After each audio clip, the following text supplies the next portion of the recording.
So, new day. Second time. So, second time I'm making this video. And yeah, so positivity. I think that's an interesting topic today. From my own experience, I would live in darkness. I would live in negativity. I had a good amount of shit happen where it was easy to remain in that state too, right? Where we just don't take the time to step back and be like, you know what, maybe it was a good thing, maybe this was a good thing, maybe thinking of the past in terms of regret might not be the best, or it doesn't mean to dismiss our past, quite the opposite actually, but to let go of it so it doesn't color the present moment where everything is just looking bleak, grey, dark. So yeah, that's something I would notice. And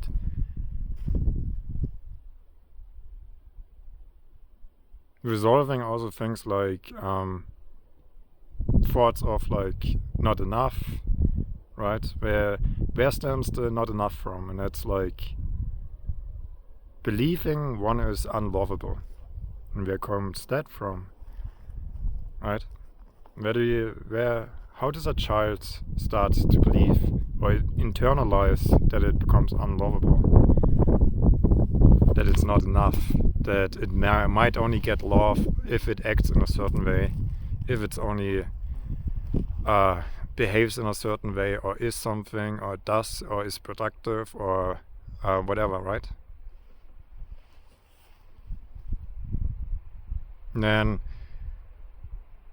it's easier to resolve those things when we maybe not even make it about ourselves. So there's the idea going around your inner child, and that never worked for me until it actually did. But it only worked for me once I didn't make it about myself.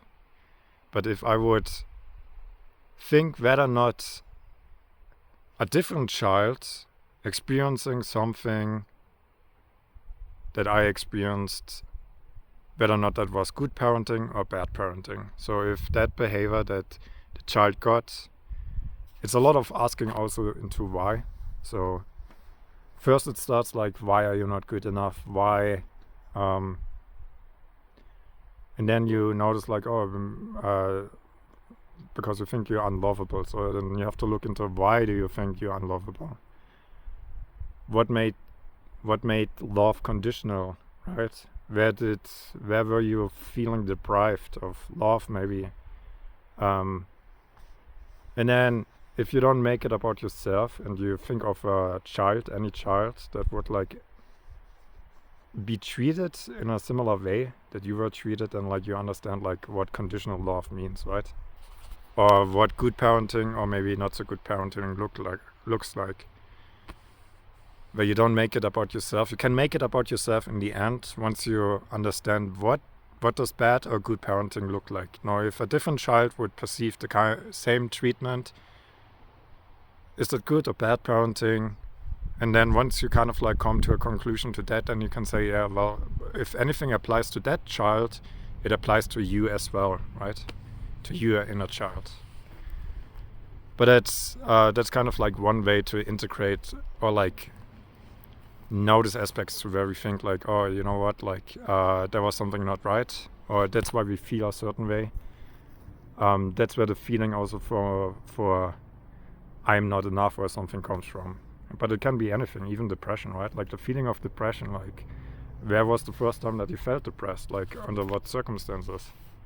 Who else was depressed? Maybe you picked that up. Or lack too, where the mind comes in on or there's a feeling of lack, where originates it from? I mean, obviously from the mind in the past, but what happened? Where was it, right? And then integrating those aspects And as we do that, they kind of resolve, they kind of go away, kind of come to an acceptance to them instead of carrying them around. So yeah, what I found very useful too is to go into your ideal life, and imagining how the ideal desired life would be for yourself, right? How does that feel like?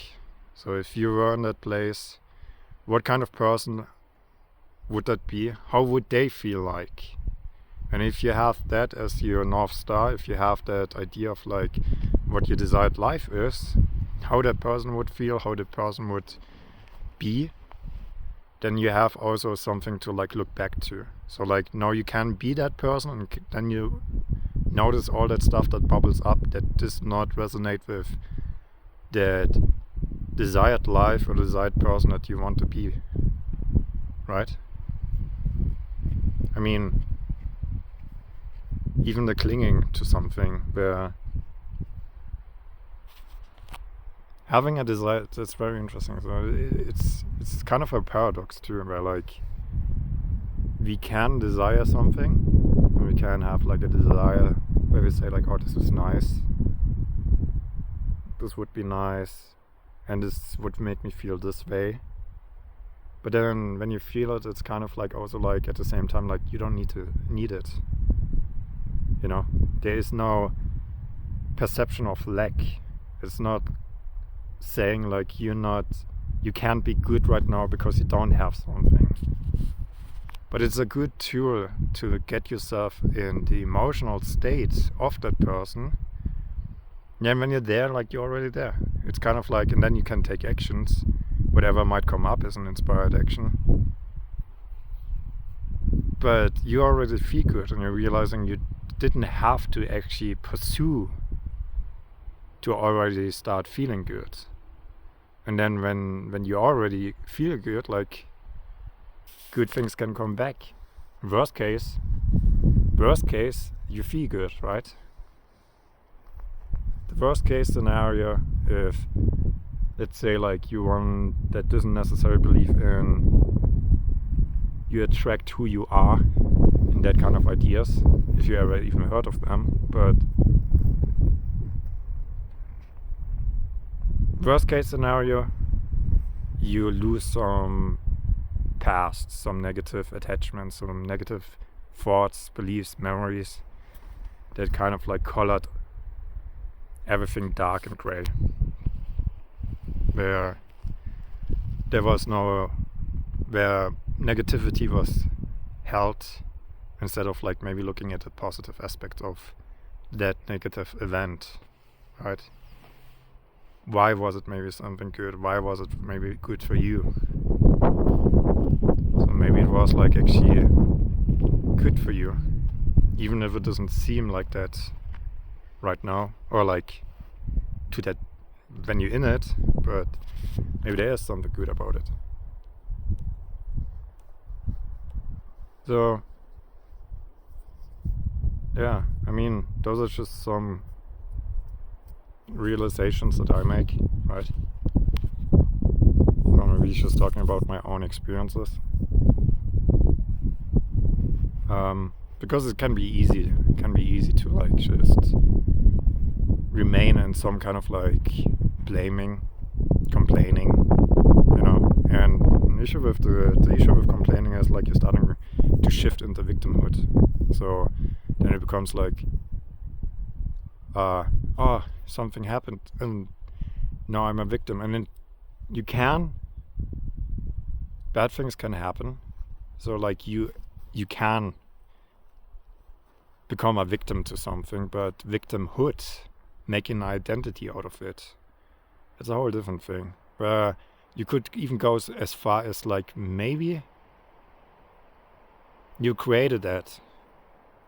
Even though like first we need to like feel wronged, we need to like acknowledge everything, we don't need to dismiss that when we are a victim to something, that we are a victim to something. But we also don't need to carry it around. We can like understand maybe there were like also a free will in some aspects to having experienced what we have experienced. And yeah, I don't know. So probably shouldn't be smoking. But yeah, you know what? I'm not perfect. I'm not perfect. So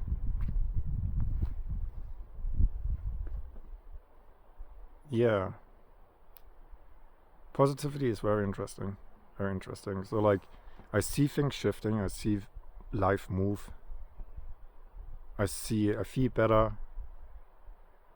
And all of those things started happening the more I kind of like stopped also hustling on something that I felt a resistance towards.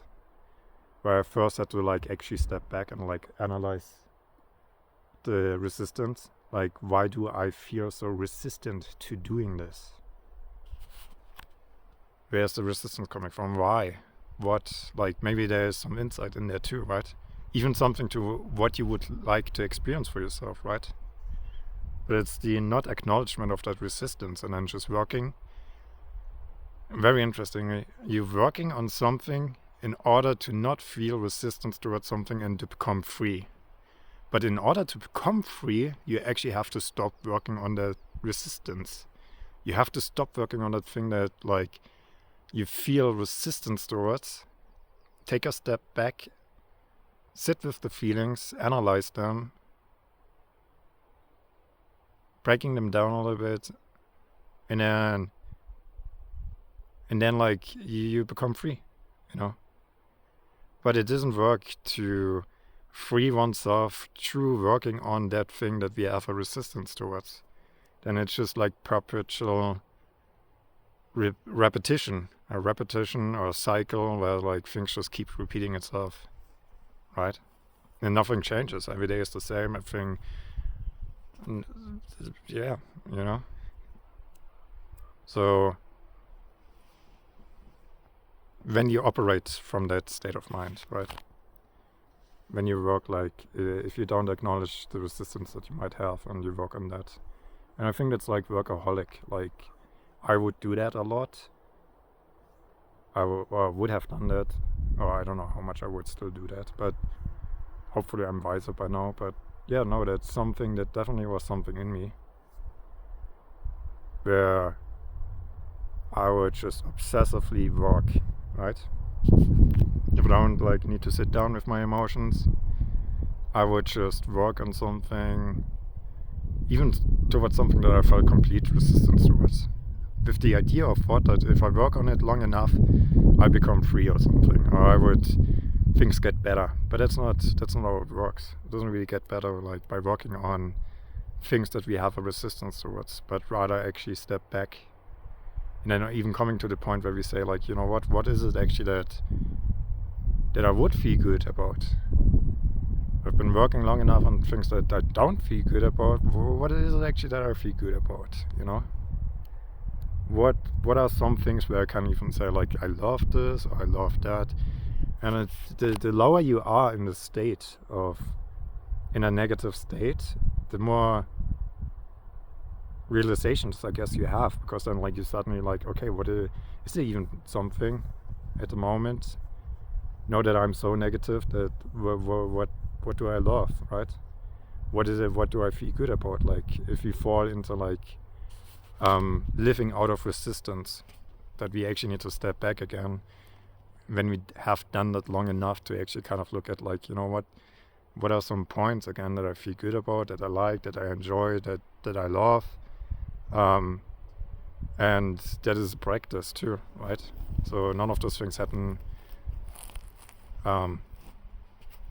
None of that all happens with one realization, and after suddenly you know of those things, but they come piece by piece. And that's what I've seen. And then also by piece, you're feeling better. And if you have been in a negative state, or you have let yourself being drawn down into a negative state by people around you, or through the circumstances that you were in, then Hmm.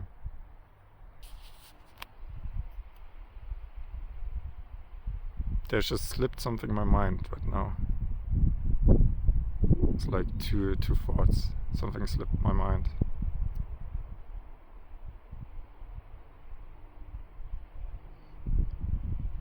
Hmm.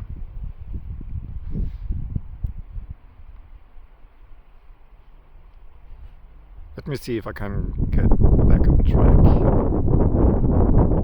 So, if you're in a lower state,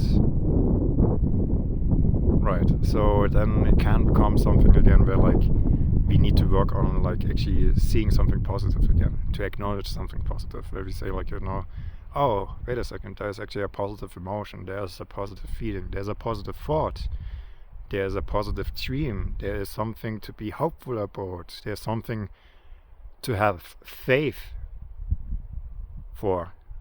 Faith is an interesting thing too, where faith is kind of like, you also like allowing life to come your way, but you don't need to have it all figured out.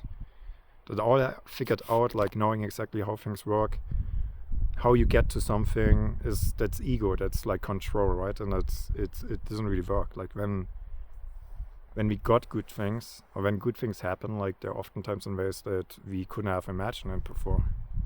That's what I've seen.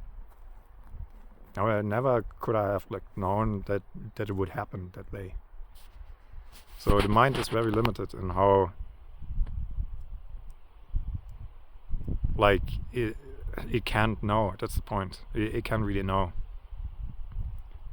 So we have to like, or what I noticed, like what I found useful was like to have faith, to have some faith, to not operate pure on fear, but to step back, acknowledge the fear, but also have faith. To have faith that everything works out perfectly. To keep like resolving whatever comes up internally, and also to make how I feel a priority. So not someone that obsessively works would make feeling like kind of like completely secondary. But that leads to issues too, because then we can come very channels, very focused, very like just about one thing that actually doesn't work, and we focusing on the thing that doesn't work instead of like maybe like opening ourselves up to like other opportunities or other things that we might be able to do that are even better, more enjoyable, or even maybe more fun to do, right? So yeah, complete 180, a good life essentially, right? Where we say like, this is actually a good life. So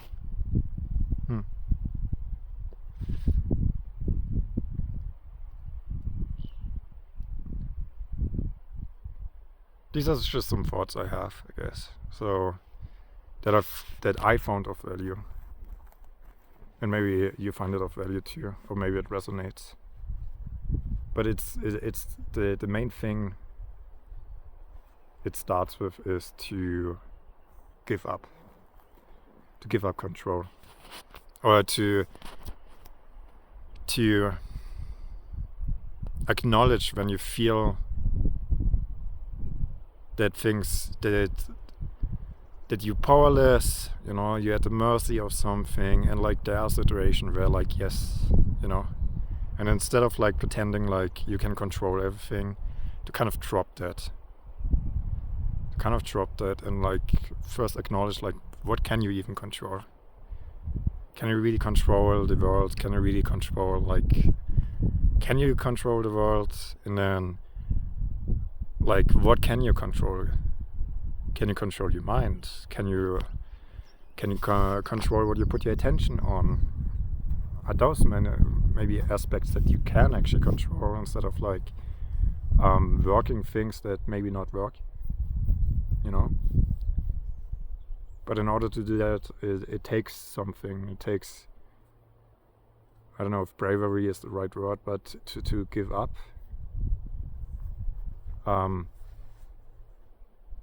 And I'm not sure that's even possible from the egoic mind, because there needs to be something deeper where you just like you come to a breaking point where you just say, you know what, it's enough. Fuck it. It's enough. And I'm not sure like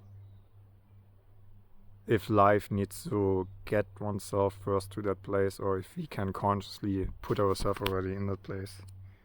So even with all what I'm saying, I don't even know like if I even can say anything that is helpful. Because life itself must bring someone to the same level first, or into the same experiences before they realize, okay, now I get what he's talking about. So it's absolutely possible.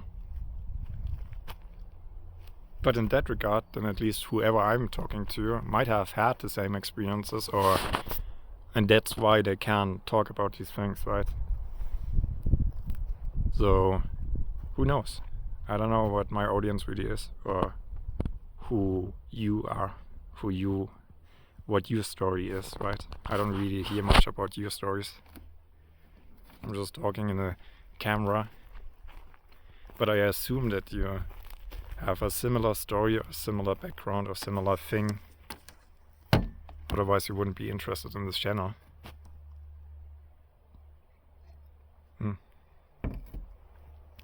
Yeah, it's a beautiful day, and yeah, I'm just gonna upload this video.